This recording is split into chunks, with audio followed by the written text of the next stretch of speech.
Do you think there is a reaction building?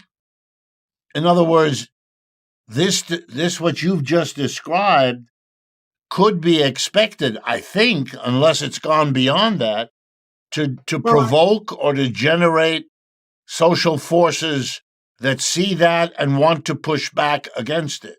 well, I think it's gone beyond what we have seen traditionally because I think now the nature of brutality of the capitalist state, the scope and depth of the misery that it produces, the fear that it's generating, given questions of deportation, questions of abduction. I mean, basically, the police state is in full power mode.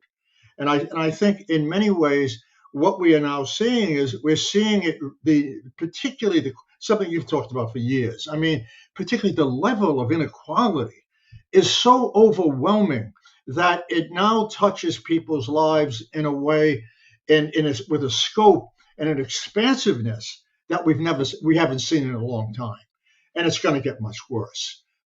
So I think that to the degree that human needs are being denied on a massive scale with the collapse of the social state and the rise of the punishing state, and people hear about the fact that they're going to lose maybe elements of their social security, Medicaid is collapsing, the political and social rights are being eliminated.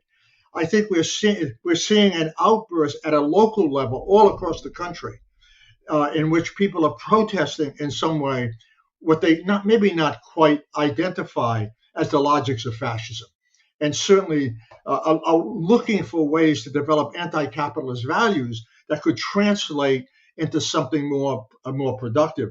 What we see is the emergence of a revolutionary pedagogical force in the form of multiple protests that now need to come together in a more national form of unity with a more sustaining narrative. And that narrative has to be radical democracy, in my mind.